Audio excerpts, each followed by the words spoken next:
We go Still back. happening. There you go. Bam! Hey! Okay, we got it. Hi, I'm Vernon Francois. I'm Amandla Stenberg, and today we are going to be giving you a Nina Simone-inspired updo. We do not know what is going to happen. So, Ever. no, this is very true as well. You're just going to figure this out with us in real time. Step one for me is using a hydrating water spray mist, which allows you to moisturize, get really into the depths of the scalp and protect the braids. And this is really great for working on any hair type or any hair texture or for any hair experience. You can even use it as like a primer before a blowout. In this case, I'm using it, as you can see, on the braids all the way down the strands of the braids as well. This just really helps to keep the hair soft. Malleable is really important for me, having flexibility, and just literally massage that into the scalp and into the strands. Because like I am a gender fluid and queer person, I feel like the way that I want to express my identity through my hair can change a lot. It does. Which I'm all for, by the way, which is why I will look this first. I got these hair extensions, yaki type, but the two-tone is really good. I like to use two-tone. I very rarely use one whole tone unless it's texture specific. When we choose a texture, it's very intentional, right? It's to connote Yes. something, whether that thing being connoted is a historical reference, an expression of blackness. Yes. Vernon also was incredibly creative. As you're talking, I don't know if you just saw my face was smiling. I literally was going to braid this in, but as soon as I put my hand to braid, I thought, oh, why braid it when I can knot it? I'm divorced from any idea that I have, like there's no commitment. But what I am committed to is continuing to keep it exploring what I'm doing. And this is not tight, right? That. Right? It reminds me of like friendship bracelets I used to make. Yeah, oh yeah, exactly. You know, because you kind of use the string as like the base and then wrapping around creases patterns. It's exactly that experience.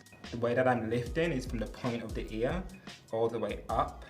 And then you use this as your vocal point from the crown to continue to lift up.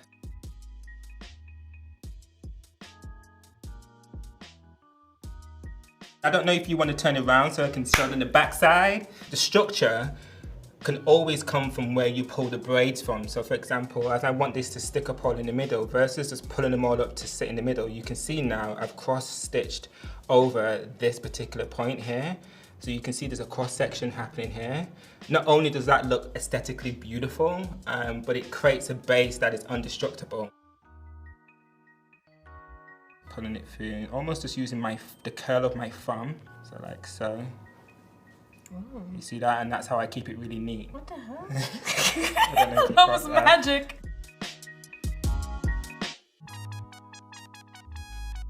Happy with the structure that we have here. We have a nice base now, like the thickness here, the width is balancing with the skull shape, with the shoulders, with the neckline of what she's wearing.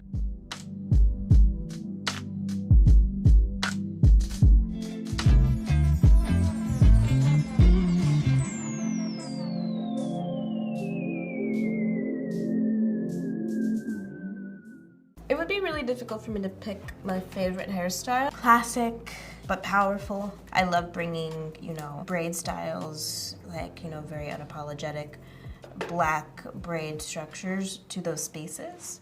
What we're gonna do for step 5 is dress this around to the left side and create this sort of beautiful, beautiful sweep situation.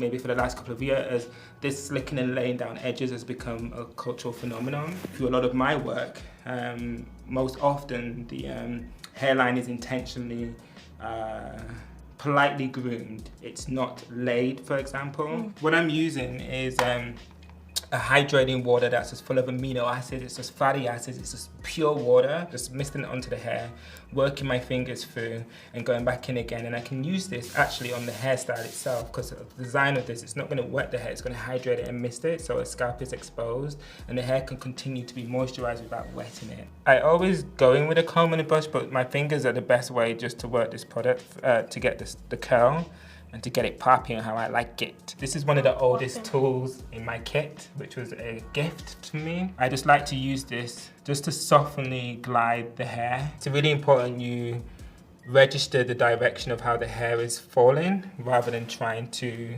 push it into a direction. So this curl is curling like this, even though I actually want to curl it this way. So I'm actually going to go with it and just push it down the way, and then you find it will curl straight away as it should do, and actually will sit nicer. You're just not going to win trying to get the hair to do something that it's not genetically designed to do. Feels really expressive and celebratory and spunky, while also being deeply elegant and sophisticated and structural. So I love it. Dang. So this is step 7. Who would have thought there would have been another step in there? I hope you're keeping your pen and your pad close to you. These are great, they look cool, but could I be more intentional with them? Because I did cut them as just placeholders. I'm literally going to change this before your eyes. Do not blink, else you'll be very upset. But as soon as I take this shorter, the nuance of this now changes and the story becomes a whole new story. They are all welcome. I really wish I was going to a ball. The ball, darling, you are the ball. You are the ball, darling.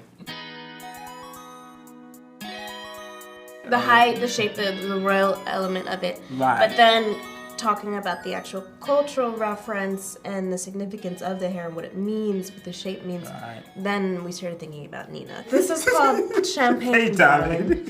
And this is the champagne pouring out. It is the champagne pouring out. Champagne. It's fantastic. Well, you know we're gonna have to have our own photo shoot now.